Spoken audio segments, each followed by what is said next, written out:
Exercice 5, une histoire de calcul mental. L'objectif de cet exercice est de développer des techniques de calcul mental grâce à la proportionnalité. En fait, tu vois, dans cet exercice-là, on va reprendre un peu ce que j'ai essayé de t'expliquer ici, là, pour décomposer les nombres, pour les calculer rapidement de tête. Alors, à l'aide du tableau qui suit, déterminez le résultat de 4,7 multiplié par 6. Donc moi, ce que je cherche pour l'instant, c'est ce nombre-là. Et ensuite, on me demandera d'en déduire le résultat de 9,4 multiplié par 6, c'est-à-dire ce nombre-là. Alors, l'idée, tu vois, c'est 4,7. On va essayer de le décomposer. Donc moi, ce que je cherche, c'est le résultat de ce produit, de cette opération, de cette multiplication, pardon. 4,7, je vais le décomposer en disant, c'est la même chose que 4, plus 0,7. Donc tout ça, je vais le multiplier par 6. Dans un premier temps, je vais multiplier 4 par 6. 4 fois 6, ça fait 24. Et ensuite, je vais rajouter 0,7 qui va lui aussi être multiplié par 6. Alors, 6 multiplié par 7, ça fait 42.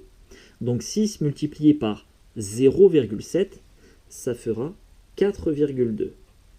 Et maintenant, je recolle mes morceaux. 24 plus 4,2, ça fait 28,2. Donc en résumé, dans mon calcul ici, j'ai d'abord cherché à déterminer le résultat de 0,7 multiplié par 6. Enfin d'ailleurs, j'ai commencé par 4 multiplié par 6, ça fait 24. Ensuite, j'ai déterminé le résultat de la multiplication de 0,7 par 6. 0,7 multiplié par 6, ça fait 4,2. Et ensuite, j'ai recollé les morceaux en disant, tiens, pour obtenir 4,7, c'est la même chose que 0,7 plus 4. Voilà. Donc, le produit de 4,7 par 6, ce sera le produit de 4 par 6 plus le produit de 0,7 par 6. Voilà. Et j'obtiens 28,2. Après, on me demande d'en déduire le résultat, donc le produit 9,4 multiplié par 6. Eh bien, 9,4, c'est 2 fois plus que 4,7. Multiplié par 2. Voilà.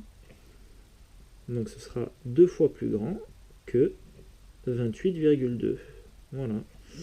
Et si tu veux multiplier 28,2 par 2, tiens, on va le faire là encore, c'est pareil. Donc, dans ta tête, ce qui va se passer, c'est que tu vas chercher à décomposer 28,2 en 28 plus 0,2, par exemple. Tu multiplies 28 par 2, ça fait 56. Tu multiplies ensuite 0,2 par 2, ça fait 0,4. Tu recolles tes morceaux, et ça fait 56,4. Voilà. Maintenant, on va chercher à déterminer le résultat de 69 multiplié par 3. Alors, 69, on peut l'approcher par 70, qui est un multiple de 10. Alors, pourquoi est-ce qu'on cherche à s'approcher des multiples de 10 souvent ?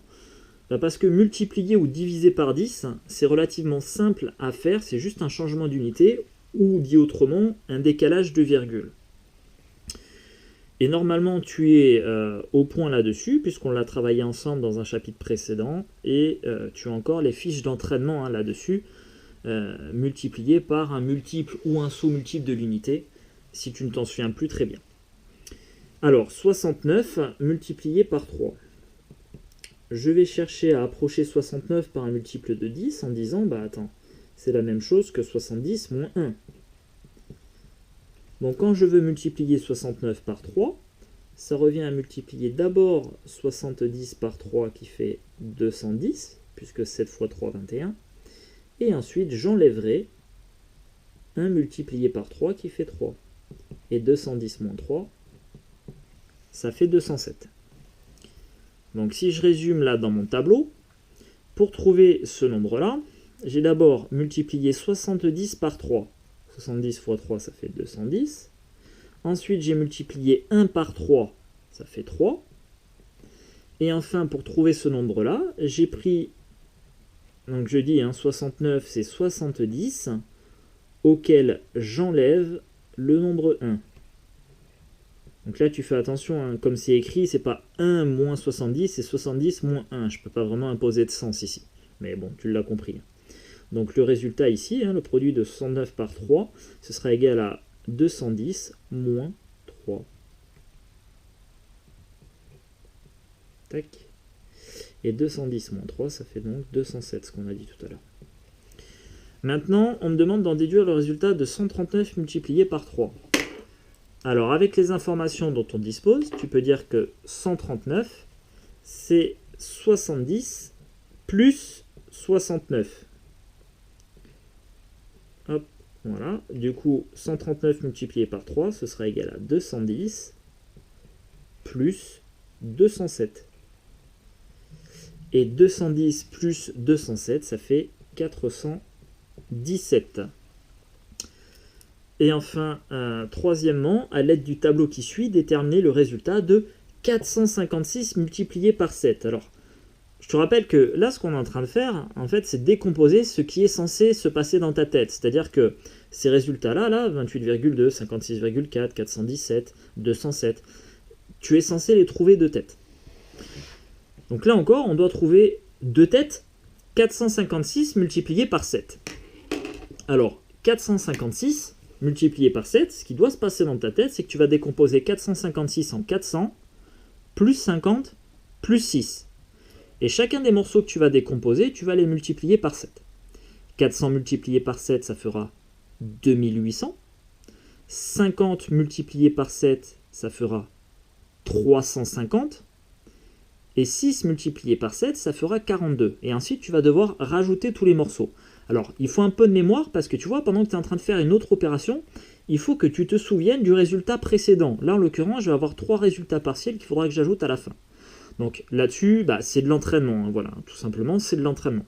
Tiens, d'ailleurs, pour t'entraîner, tu as les fiches d'entraînement qui reprennent ça et un peu de ça aussi. Donc, je vais avoir 2800 plus 350, ça fera 3150. Et je rajouterai 42 qui feront 3192. Donc, je vais résumer ici ce qui se passe dans ta tête. Donc, notre nombre 456 multiplié par 7, eh bien, on s'est dit, on va le décomposer en 400 plus 50 plus 6.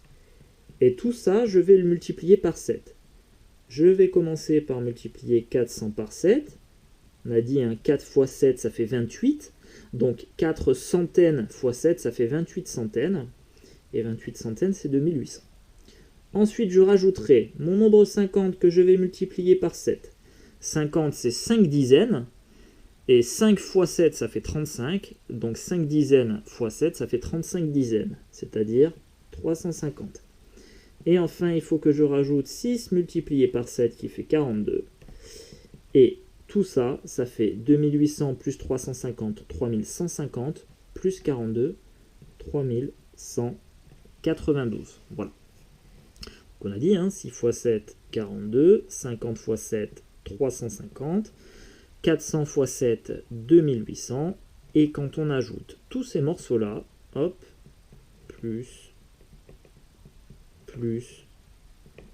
on obtient 456. Donc 42 plus 350 plus 2800, ça nous donne 3192. Voilà.